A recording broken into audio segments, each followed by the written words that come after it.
Audit tata kelola teknologi informasi pada sistem informasi akademik menggunakan framework COVID-5. Kemajuan teknologi informasi sebagai pendukung terciptanya suatu informasi yang akurat dan tepat waktu menjadi kebutuhan pokok perusahaan, instansi pemerintahan, maupun institut pendidikan pada perguruan tinggi. Teknologi informasi saat ini dipercaya dapat membantu meningkatkan efisiensi proses yang berlangsung. Untuk mencapai hal tersebut, diperlukan untuk pengelolaan teknologi informasi yang ada secara terstruktur. Tata kelola teknologi informasi memungkinkan organisasi untuk mengelola keuntungan penuh dari suatu informasinya, dengan memaksimalkan keuntungan dari peluang dan keuntungan kompetitif yang dimiliki. Oleh karenanya, tata kelola teknologi informasi juga harus dilakukan pada lingkungan perguruan tinggi. Di setiap perguruan tinggi negeri ataupun swasta pasti memiliki tata kelola teknologi informasi. Tetapi apakah tata kelola teknologi informasi sudah berjalan dengan baik? Agar tata kelola teknologi informasi dapat berjalan dengan baik, dibutuhkan suatu evaluasi tata kelola teknologi informasi untuk menelusuri bagian mana saja yang harus diperbaiki. AMIK Master Lampung merupakan salah satu perguruan tinggi swasta di Bandar Lampung. Dalam prosesnya, AMIK Master Lampung sudah menerapkan teknologi informasi. Terlihat dari proses penerimaan mahasiswa baru, perkuliahan, sampai dengan kelulusan dan wisuda sudah menggunakan teknologi informasi. Dalam melakukan tugasnya tersebut, beberapa bagian sudah didukung oleh teknologi informasi berupa suatu sistem informasi akademik untuk mengirimkan layanan, melayani permintaan, dan monitoring. Namun, dalam pelaksanaannya memiliki beberapa kendala, yaitu keterlambatan dalam hal pembuatan surat pindah PTS, pengisian kartu rencana studi atau KRS, dan komplain nilai mahasiswa. Kurang optimalnya pengawasan dari bagian IT dalam pelaksanaan sistem informasi akademik, karena dilakukan jika ada keluhan dari bagian lain mengenai layanan TI tersebut. Kebijakan dari manajemen yang sangat dinamis. Ketika suatu aplikasi sudah diimplementasikan untuk digunakan, sering terjadi perubahan. Oleh karena itu, penerapan TI yang selaras dengan tujuan institut tersebut akan tercapai apabila didukung oleh sistem tata kelola yang baik atau IT governance yang dimulai dari tahap perencanaan, implementasi, dan evaluasi. Tata kelola teknologi informasi didefinisikan sebagai struktur hubungan dan proses untuk mengarahkan dan mengontrol suatu institut dalam mencapai tujuannya dengan menambahkan nilai dan menyeimbangkan risiko terhadap teknologi informasi dan proses-prosesnya. Agar layanan TI berjalan sesuai dengan yang diharapkan, perlu ditunjang dengan tata kelola TI. Metode yang akan digunakan peneliti untuk menganalisis sistem informasi akademik adalah Control Objective for Information and Delete Technology atau COVID. Agar implementasi tata kelola TI berlangsung efektif, organisasi perlu menilai sejauh mana tata kelola TI yang sekarang berlangsung dan mengidentifikasi peningkatan yang dapat dilakukan.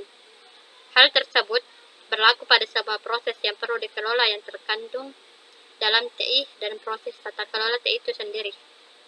Penggunaan model maturity atau kematangan. Dalam hal ini akan memudahkan penilaian dengan cara pendekatan yang pragmatis terstruktur terhadap skala yang mudah dimengerti dan konsisten.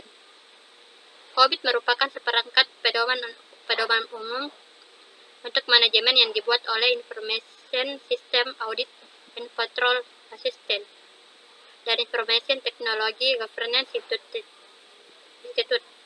Penggunaan framework COVID dalam mendukung tata kelola TI di perguruan tinggi dapat membantu mendefinisikan apa yang harus dilakukan. Dalam penelitian ini, peneliti menggunakan framework COVID-5.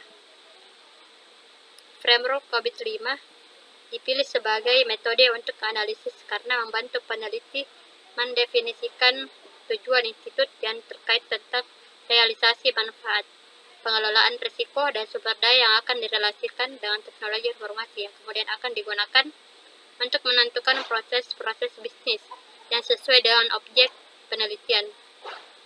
Proses bisnis tersebut akan digunakan untuk mengukur tingkat kematangan sistem saat ini dan yang diharapkan oleh perusahaan. Studi pustaka dilakukan dengan mendokumentasikan atau mengumpulkan teori-teori yang ada. metode serta model pada manajemen sistem informasi ataupun teknologi informasi pada umumnya, dengan literatur-literatur yang relevan, membantu peneliti guna memperoleh pandangan teoritis mengenai pengevaluasian kebutuhan teknologi informasi dengan metode maturity level pada kerangka kerja COVID. Untuk menunjang kebutuhan dan kelancaran dalam penelitian, diperlukan sumber referensi seperti textbook, proceeding, internet, serta makalah-makalah yang relevan dengan kajian dalam penelitian. Adapun tujuan yang diinginkan dari studi pustaka itu sendiri adalah: pertama, untuk dapat melihat gambaran umum mengenai metode dan kerangka kerja yang digunakan dalam ruang lingkup audit sistem informasi. Yang kedua, membandingkan kerangka kerja yang ada dengan melakukan identifikasi pola serta mencari kesepadan dalam kerangka kerja tersebut yang dijadikan sebagai alat untuk mengkaji pengelolaan teknologi informasi di perguruan tinggi. Halo, selamat siang. Perkenalkan, nama saya Arleditya Bunganan. Di sini saya akan melanjutkan penjelasan dari teman saya Risdayanti tentang audit tata kelola teknologi informasi pada sistem informasi akademik menggunakan framework COVID-5. Pada poin 1.3.1 perencanaan, pada tahap ini penelitian melakukan pengumpulan data ataupun dokumen-dokumen yang terdapat di AMIK Master Lampung yang berkaitan dengan visi, misi, dan tujuan, serta menganalisa mengenai dokumen-dokumen yang dibutuhkan. Penelitian melakukan pengumpulan data-data yang dibutuhkan agar penelitian dapat berlangsung dengan baik dan sesuai dengan yang diharapkan. Yang tujuan pertamanya itu tata kelola TI pada sistem informasi akademik di AMIK. Pada tahapan ini peneliti menentukan bagian-bagian apa saja yang terlibat dalam penggunaan sistem informasi akademik dan dilakukan pengauditan pengguna yang terlibat dalam sistem informasi akademik meliputi 1. Ketua program studi. Ketua program studi menggunakan sistem informasi akademik untuk mengatur kurikulum dan menentukan dosen pengampu mata kuliah. Selain itu, juga dapat mengakses laporan-laporan dari sistem informasi akademik. Poin kedua yaitu dosen.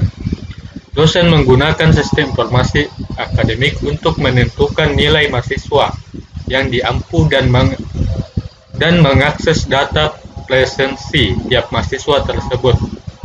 Dosen juga dapat menggunakan sistem informasi untuk mendistribusikan materi dalam bentuk soft copy kepada mahasiswa. Poin ketiga, mahasiswa. Setiap mahasiswa aktif dapat menggunakan sistem informasi akademik untuk pengisian KLS akses data nilai atau dan KHS tiap semester. Cetak transkrip nilai atau cetak KHS. Poin keempat, bagian administrasi akademik BAK. Menggunakan sistem informasi akademik untuk beberapa hal akademis siswa seperti pengaturan jadwal perkuliahan, pengaturan jadwal ujian, input nilai mahasiswa, dan cetak ijazah. Ruang lingkup audit sistem informasi. Proses awal dari tahapan ini dimulai dengan melakukan wawancara terhadap pihak-pihak terkait di AMIK Master Lampung untuk menentukan ruang lingkup yang akan dilakukan pengauditan yang nantinya akan diolah berdasarkan IT Governance Institute yang akan dijelaskan sebagai berikut. Pertama, DSS, Deliver Service and Support. DSS 01 Manager Operation, DSS 02 Manager Service Request and Incident, DSS 3 Manager Problem, DSS 04 manajer continuity dan seterusnya.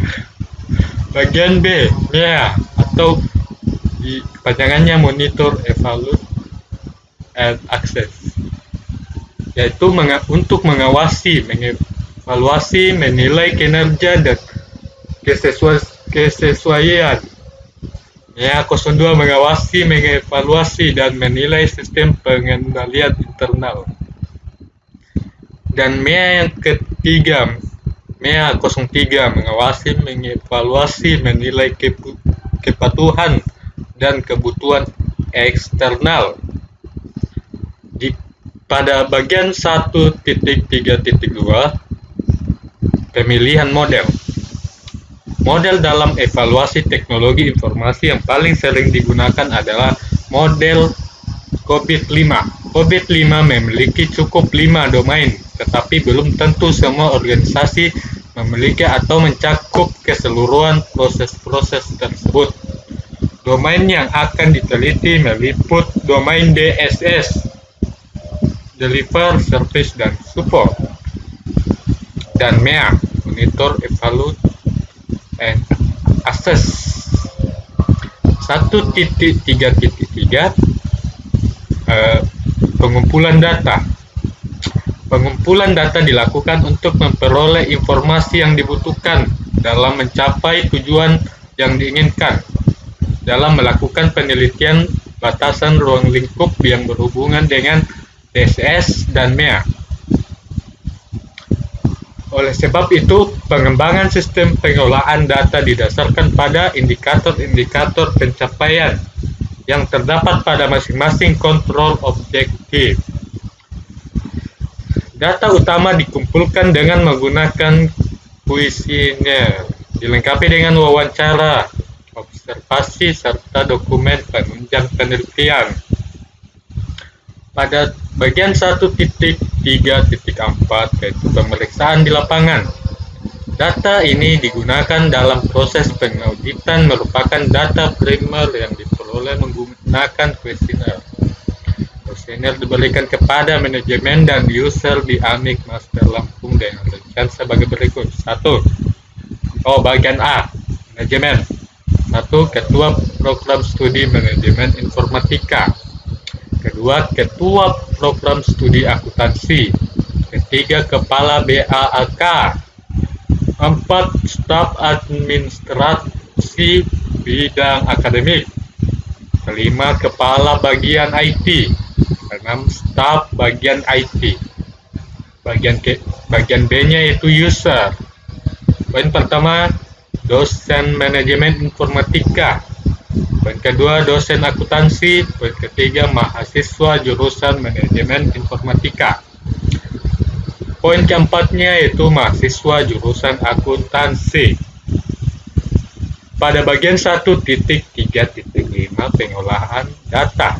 Pengolahan data pada penelitian ini meliputi 1. Pemeriksaan data. Dilakukan dengan cara meneliti kembali data yang dikumpul dari penyebaran kuesioner. Langkah tersebut dilakukan untuk mengetahui apakah data yang terkumpul sudah cukup baik. Bagian B, pembuatan simbol. Pembuatan simbol dilakukan sebagai usaha menyederhanakan data itu dengan memberi simbol angka pada masing-masing kategori jawaban dari seluruh responden. Dan yang bagian C, tabulasi. Setelah pembuatan simbol, maka selanjutnya melakukan tabulasi data. Pada bagian 1.3.6 analisis data. Poin pertamanya yaitu analisis tingkat kematangan saat ini.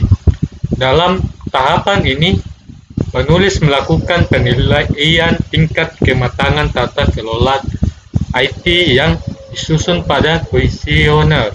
Hasil kuesioner ini dapat menghasilkan suatu nilai yang menunjukkan kondisi existing tingkat kematangan tata kelola IT yang ada pada AMIK Master Lampung.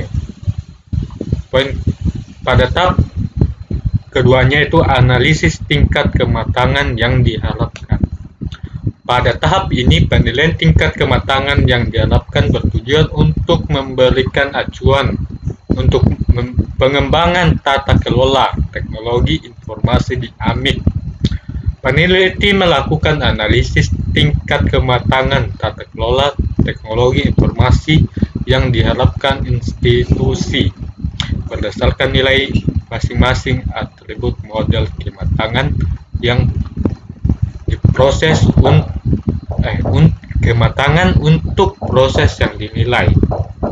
Pada bagian 1.3.7 yaitu rekomendasi perbaikan. Rekomendasi perbaikan ini diperoleh dari hasil analisis yang dilakukan terhadap tingkat kematangan saat ini dan tingkat kematangan yang diharapkan. Perolehan rekomendasi tersebut diharapkan mampu memberikan hasil yang maksimal dalam pengelolaan teknologi informasi pada perguruan tinggi. Pada bagian 1.3.8 yaitu kesimpulan. Kesimpulan yang diperoleh memuat bagaimana kondisi tata kelola teknologi informasi pada perguruan tinggi saat ini. Kondisi tata kelola teknologi informasi yang diharapkan sebagai acuan perbaikan dan strategi perbaikan bagi manajemen untuk mencapai kondisi yang diharapkan. Oke, terima kasih. Untuk pembahasan selanjutnya akan dijelaskan oleh teman saya, Giomayu. Hasil dan pembahasan. Penentuan tingkat kematangan kondisi existing berdasarkan framework COBIT 5 ini digunakan untuk mengetahui kondisi saat ini dari tata kelola TI di AMIK Master Lampung. Sistem informasi akademik yang ada di AMIK Master Lampung saat ini masih memiliki kekurangan maupun kelemahan, seperti pada proses pelayanan bidang akademik dengan pihak manajemen maupun user. Adapun hasil kuesioner manajemen dan user ditampilkan pada grafik di bawah ini. Hasil pengolahan data perhitungan maturity level selanjutnya digambarkan dalam bentuk grafik.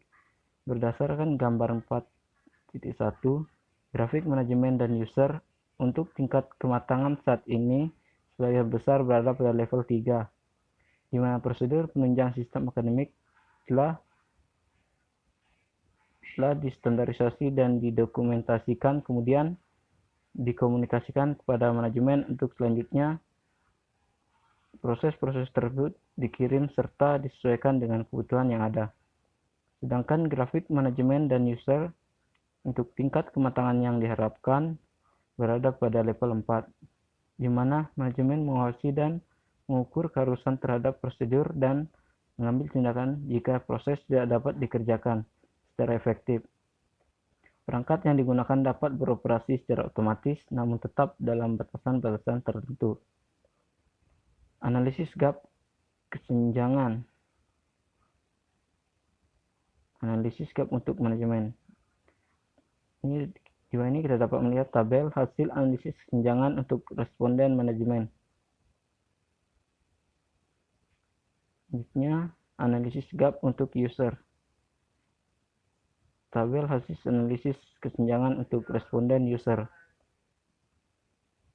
Hasil rata-rata dari analisis gap masing-masing domain, baik manajemen maupun user, tidak terlalu besar. Dapat dilihat pada tabel manajemen dan tabel user. Perhitungan yang dilakukan untuk menentukan maturity level dari masing-masing domain dengan menggunakan kerangka kerja COBIT sebagai acuan dalam sistem informasi akademik di AMIK Master Lampung.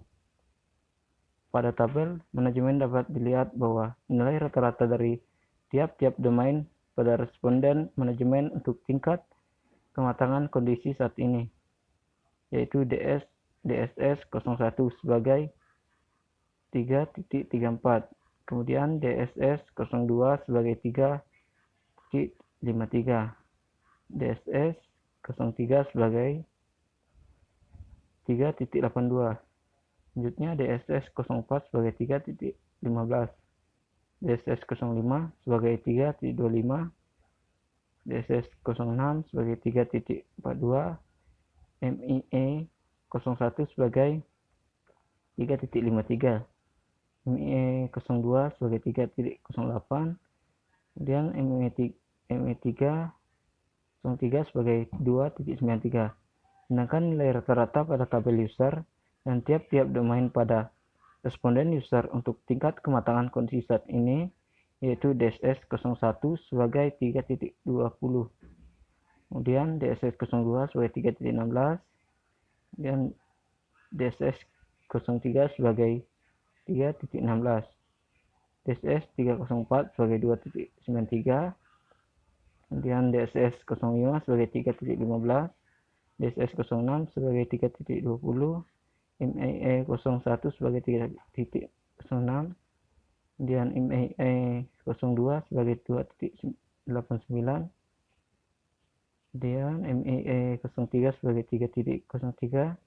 Dari maturity level di masing-masing responden diperoleh kisaran angka pada level 3, yaitu definite level.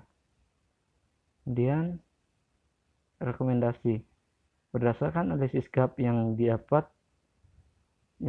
dan dengan level target yang ingin dicapai pada domain DSS dan IMEI, maka berikut adalah beberapa rekomendasi yang dapat penulis berikan untuk meningkatkan kualitas tata kelola atau TI. Yang pertama, memaksimalkan pengecekan terhadap lingkungan dan fasilitas TI. Kemudian kedua, melakukan evaluasi skema klasifikasi dan prioritas permintaan layanan dan insiden. Yang ketiga, yaitu membuat dokumentasi terkait solusi-solusi dalam pemecahan masalah. Yang keempat, menetapkan framework pengukuran kinerja teknologi informasi. Yang kelima, melakukan kontrol dan evaluasi terhadap kinerja proses TI secara rutin. Terakhir, yaitu menerapkan semua peraturan yang berlaku atas semua penggunaan teknologi informasi. Kita akan masuk kesimpulan. Berdasarkan hasil penelitian yang telah dilakukan di AMIK Master Lampung, maka dapat ditarik kesimpulan sebagai berikut. Setelah dilakukan pengolahan data, tingkat kematangan tata kelola atau TI saat ini di AMIK Master Lampung pada seluruh domain DSS, Deliver, Service and Support, dan MAE, Monitor, Evaluate and Assess, menghasilkan tingkat kematangan pada level 3. Hal ini berarti secara umum kondisi di mana AMIK Master Lampung telah memiliki mekanisme dan prosedur yang jelas mengenai tata cara dan manajemen tata kelola TI dan telah terkomunikasikan dan tersosialisasikan, akan tetapi perlu ditingkatkan kembali agar proses tersebut berjalan dengan baik di seluruh jajaran manajemen.